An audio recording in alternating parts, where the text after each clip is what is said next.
Key topic for you to prepare. There are only 3 Northern Ireland case studies prescribed for study for the document section. I've just finished, and some of you know that because you're in the classroom as I do this, the video on the Apprentice Boys. We're looking at Sunningdale now, and I'll do one on the Coleraine controversy sometime in the next week or so. So let's go through the mind map on Sunningdale. And again, remember, you're going to have your documents. You go in, have a bash at answering those documents to the best of your ability, but have be able to write your paragraph on the subject. So if Sunningdale comes up, know your facts, get them all down on paper. You pick up marks at both higher level and ordinary level. Okay, so there, I think if you knew what was on this mind map, you'd be sucking diesel in terms of the Sunningdale Agreement. So what was it? It was the first attempt at power sharing in Northern Ireland, and it happened between 1973 and 1974. Why was there a need for power sharing? Because of the Troubles, which had started in 1969 as a protest against what Catholics believed to be the sectarian government of the state of Northern Ireland. The important personalities involved in the Sunningdale Agreement: British Prime Minister Edward Heath, the leader of the Ulster Unionists, Brian Falconer, the SDLP leader, that's essentially the Catholic leader, Jerry Fitt, and then the kind of radical anti-compromise loyalist leader, Dr. Ian Paisley, who a lot of people would say played a major role in the failure of the Sunningdale Agreement to bring peace to Northern Ireland. In the early 1970s, Northern Ireland was a basket case. You had a campaign of violence by the IRA. You had a responding campaign of violence by organisations like the UVF, sectarian attacks on the police, attacks on the army, and this agreement was an attempt to stop nationalist support for violence and to draw support away from the IRA towards peaceful democratic means of change.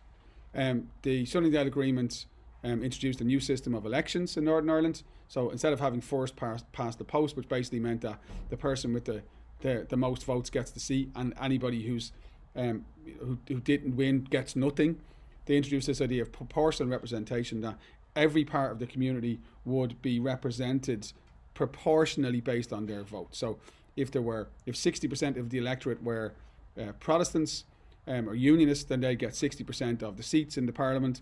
But if 40% of the voting population were Catholics, well, then they're going to get 40% of the seats in the Parliament. So they get some representation, some voice. Prior to that, you could have 60-40 in the breakup of the electorate, but you could have a 90-10 makeup of the Parliament. So important concept to understand, proportional representation. So it also meant that the Sunningdale Agreement also stated that Catholics were guaranteed seats in the government, which they were not. From the foundation of the state of Northern Ireland, with the Government of Ireland Act of 1920, Catholics had no representation in the government of the state. So Sunningdale said, no. Not only will you have seats in the Parliament, but you'll also have a seat at the big table where decisions are made, which was good. And there was an agreement that gerrymandering, which was essentially, don't overcomplicate it, it was essentially fixing the boundaries of constituencies so that you could influence the results of elections in your favour. So, in other words, where you had an area where there were lots of Catholics, those Catholics, that constituency would be placed with a larger Protestant population in an artificial constituency to ensure that Protestants won. So that was seen as unfair, sectarian, unjust. One of the things that Catholics said was wrong. So at Sunningdale, it was agreed that would end. In March 1973, William Whitelaw, who was the Northern Ireland Secretary of State, representing the British government, he produced this white paper, this proposal for an agreement.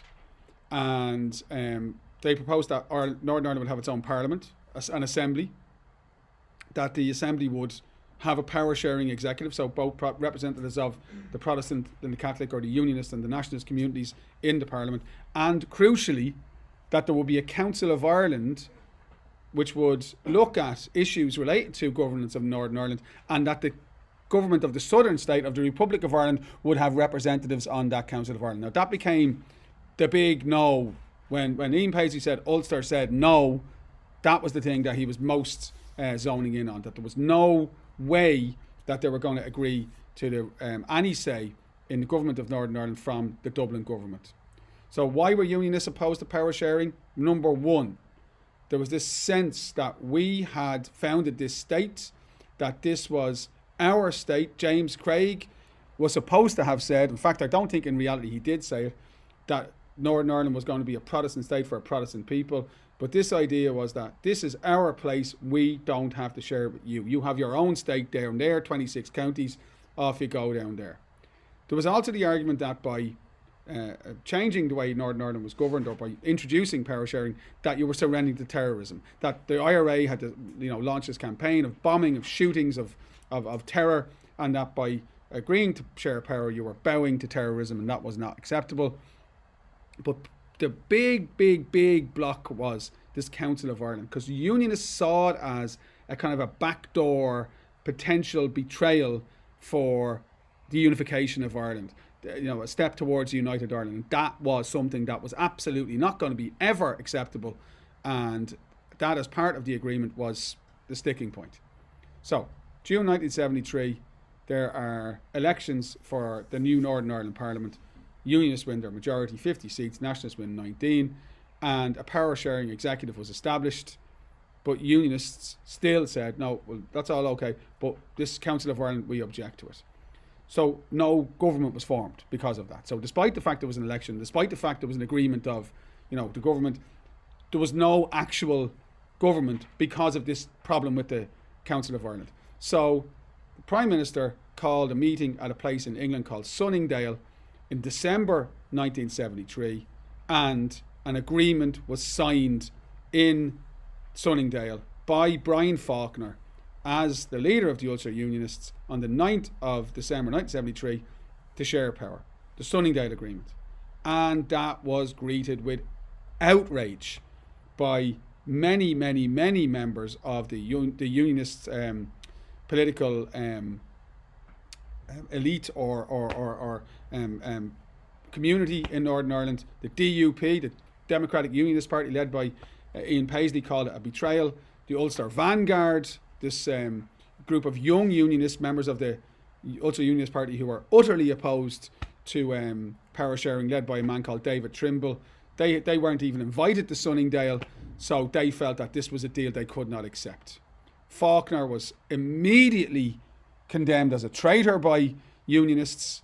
The Ulster Unionist Council, which was the governing body of the Ulster Unionist Party, voted to reject the Council of Ireland on the 4th of January 1974. Faulkner was forced to resign as head of the Unionist Party, but remained head of the executive, which is the government. So you had this weird thing that this guy, who was meant to be the leader of his party, was no longer the leader of his party, but remained the head of government. Now, that can't happen, right? That's impossible. How is he meant to govern when the party he's leading don't support him, and in fact he's no longer the leader of that party? He's not democratically valid then. So that meant that the agreement was never, ever going to survive. But they tried. The first meeting of the new assembly, this power sharing assembly, met on the 22nd of January 1974. Not long before I was born, and the world changed for the better, lads, right?